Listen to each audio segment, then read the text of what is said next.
আসসালামু আলাইকুম। এটা হচ্ছে বিগত সালের প্রশ্ন।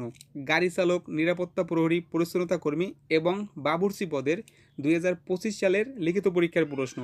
পরীক্ষাটি হয়েছিল সমাজসেবা অধিদপ্তরে। তো আপনারা প্রশ্নটি ভালো করে দেখুন। এটা ৪০ নম্বরের পরীক্ষা হয়েছিল, সময় ছিল ৬০ মিনিট। তো আপনারা যারা এই পদগুলোতে পরীক্ষা দিবেন, তারা একটা ক্লিয়ার ধারণা পাবেন যে আপনাদের কোন কোন বিষয় থেকে প্রশ্ন আসতে পারে। আপনাদের ৫টি বিষয় থেকে প্রশ্ন আসবে: বাংলা, ইংরেজি, গণিত, সাধারণ জ্ঞান এবং আন্তর্জাতিক বিষয়াবলী। আপনারা প্রশ্নটি ভালো করে দেখুন। আমি প্রশ্নটির উত্তরগুলোও সংগ্রহ করেছি, আপনাদের সাথে শেয়ার করব। আপনারা যারা গাড়ি চালক, নিরাপত্তা প্রহরী, পরিচ্ছন্নতা কর্মী এবং বাবুর্চি পদে পরীক্ষা দিবেন, তাদের জন্য ভিডিওটি খুবই গুরুত্বপূর্ণ। তো এই পরীক্ষাটিতে সংক্ষিপ্ত প্রশ্ন এসেছিল বেশি এবং শেষের দিকে ২টি অঙ্ক এসেছিল। তো আপনারা দেখুন প্রথম প্রশ্নটি: বাংলাদেশের প্রথম রাষ্ট্রপতির নাম কি? বঙ্গবন্ধু শেখ মুজিবুর রহমান। তারপরের প্রশ্নটি: বাংলাদেশের জাতীয় সংসদে সংরক্ষিত মহিলা সদস্য কতজন? উত্তর: ৫০টি আসন সংরক্ষিত রয়েছে। তারপরে ৩ নম্বর প্রশ্নটি: বাংলাদেশের শহীদ দিবস কবে? উত্তর: ২১শে ফেব্রুয়ারি। বাংলাদেশের বৃহত্তম বিভাগ কোনটি? চট্টগ্রাম বিভাগ। বৃহত্তম মানে বড়, সবথেকে বড় বিভাগ চট্টগ্রাম বিভাগ। তারপরে ৫ নম্বর প্রশ্নটি: মুজিবনগর সরকার কবে গঠিত হয়? ১৯৭১ সালের ১০ই এপ্রিল মুজিবনগর সরকার গঠিত হয় এবং মুজিবনগর সরকার শপথ গ্রহণ করেন ১৭ই এপ্রিল, মানে ৭ দিন পরে। তারপরের প্রশ্নটি: বাংলাদেশ জাতিসংঘের কততম সদস্য রাষ্ট্র? ১৩৬তম সদস্য রাষ্ট্র। মার্কিন যুক্তরাষ্ট্রের নবনির্বাচিত প্রেসিডেন্টের নাম কি? ৪৭তম প্রেসিডেন্ট ডোনাল্ড ট্রাম্প। তারপরের প্রশ্নটি: বাংলাদেশের জাতীয় কবির নাম কি? কাজী নজরুল ইসলাম। জাতীয় স্মৃতিসৌধের স্থপতি কে? সৈয়দ মাইনুল হোসেন। তারপরে ১০ নম্বর প্রশ্ন: সব কয়টা জানালা খুলে দাও না গানটির গীতিকার কে? প্রখ্যাত গীতিকার নজরুল ইসলাম বাবু। তারপর হচ্ছে ইংরেজি থেকে ট্রান্সলেশন। বাংলায় বাক্য দেওয়া থাকবে, সেটাই ইংরেজিতে লিখতে হবে। আমার বাবা একজন কৃষক, ইংরেজিতে অনুবাদ করুন। My father is a farmer. তারপরে ১২ নম্বর: সে সাঁতার কাটছে, হি ইজ সুইমিং। তুমি চা খাবে, উইল ইউ হ্যাভ টি। তারপরে ১৪ নম্বর রয়েছে: আমাকে ভুলে যেও না, ডু নট ফরগেট মি। আমার একটি চাকরি দরকার, আই নিড এ জব। তো আপনাদের ঠিক এরকম ট্রান্সলেশনগুলোই আসবে। তো আপনারা যদি একটু ভালো করে প্রস্তুতি নেন, তাহলে আপনারা পরীক্ষা ভালো করতে পারবেন। তারপরে রয়েছে fill in the blank. I have dash বুক, মানে আই হ্যাভ আমার আছে, বুক বই, মানে আমার আছে বই, মানে একটি বই, তাই নির্দিষ্ট করে বুঝেছে এ, তাই শূন্যস্থানে হবে এ। তারপরেরটি দেখুন: dash glass is on the table. Dash glass is on the table, মানে টেবিলের উপর গ্লাস আছে। তো এখানে টেবিলের উপর গ্লাস আছে মানে একটি, একটি বোঝায়, তাই এখানেও এ হবে, মানে টেবিলের উপর একটি গ্লাস আছে। তারপরেরটি দেখুন: he is dash honest man, মানে সে একজন ভালো মানুষ। এই যে অনেস্ট, অনেস্ট মানে সৎ, ভালো, এরকম বোঝায় অনেস্ট। এই যে অনেস্টের পূর্বে সবসময় অ্যান বসে, মানে অনেস্ট। এই যে উচ্চারণে অ উচ্চারণ হয়েছে, মানে স্বরবর্ণ বা ভাওয়াল উচ্চারণের পূর্বে সবসময় অ্যান বসে, তাই হবে he is an honest man. তারপরেটি: হি গোজ ড্যাশ স্কুল, মানে সে স্কুলে যায়। He goes to school, to হবে, এখানে প্রিপোজিশন টু বসবে। হি গোজ টু স্কুল, সে স্কুলে যায়।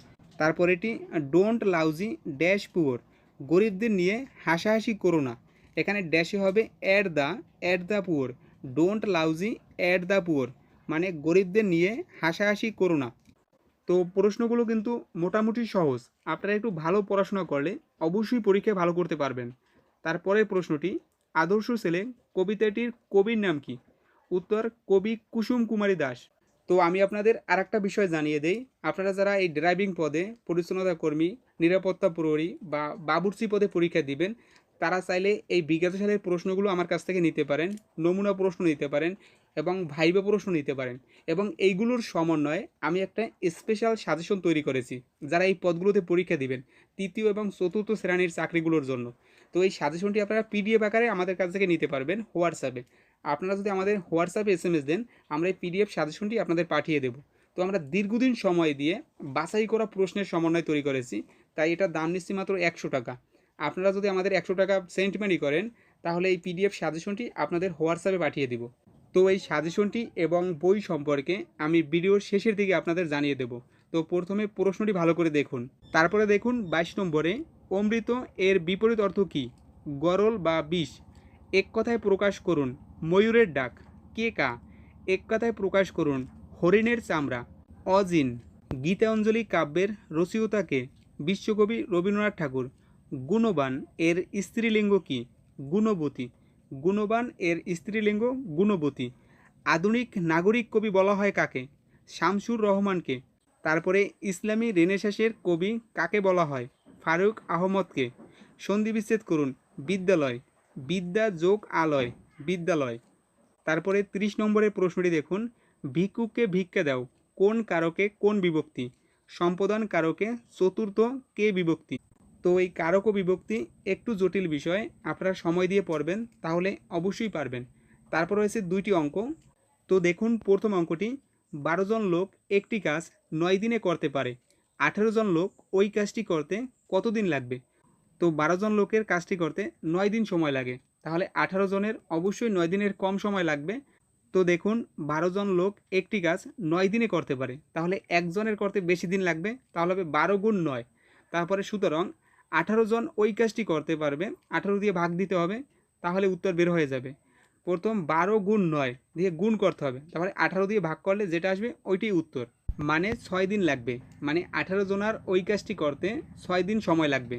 তারপরে অঙ্কটি দেখুন, ৩ হালি কলার দাম ২০ টাকা হলে ৩ ডজন কলার দাম কত? মানে ৩ হালি কলার দাম ২০ টাকা, তাহলে ৩ ডজন কলার দাম কত? তো ৩ হালি সমান সমান ১২টি কলা, মানে ৩ হালি কলা মানে ১ ডজনের সমান।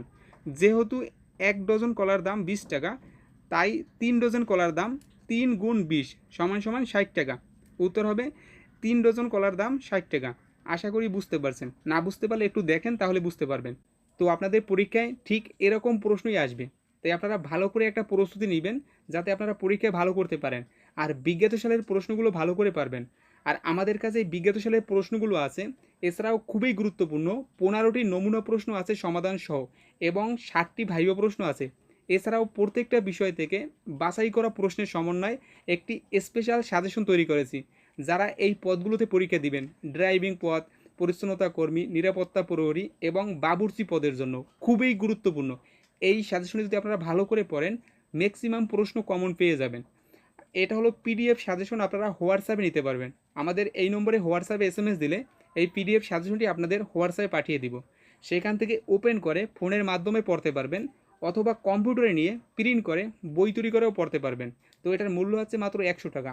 ১০০ টাকা আপনি যদি সেন্ট মানি করেন বিকাশ অথবা নগদে, আমি সঙ্গে সঙ্গে এই পিডিএফ সাজেশনটি আপনাকে হোয়াটসঅ্যাপে পাঠিয়ে দিব। আর যদি চান যে আপনি বই নিয়ে পড়বেন তাও পড়তে পারবেন। তো বইয়ের প্রাইস একটু বেশি এবং বইটা অনেকটা পুষ্ট, মানে অনেকটা বড়, তাই এটা পড়তেও একটু সময় লাগবে, মিনিমাম ২ মাস সময় দিয়ে পড়তে হবে। আর আমাদের পিডিএফ সাজেশনটি সংক্ষিপ্ত আকারে সকল গুরুত্বপূর্ণ প্রশ্নের সমন্বয়ে তৈরি করা হয়েছে। তো আপনারা চাইলে পিডিএফ সাজেশন অথবা বই নিতে পারবেন। তো আমাদের কাছে বেশ কয়েকটা বই আছে, তার মধ্যে ২টা বই সবথেকে ভালো, একটা হচ্ছে প্রফেসর প্রকাশনীর এবং আরেকটি বই হচ্ছে সাইকা প্রকাশনীর। তো এই ২টি বইয়ের মধ্যে সাইকা প্রকাশনীর বইটি বেশি জনপ্রিয় এবং মানুষ বেশি পছন্দ করেন।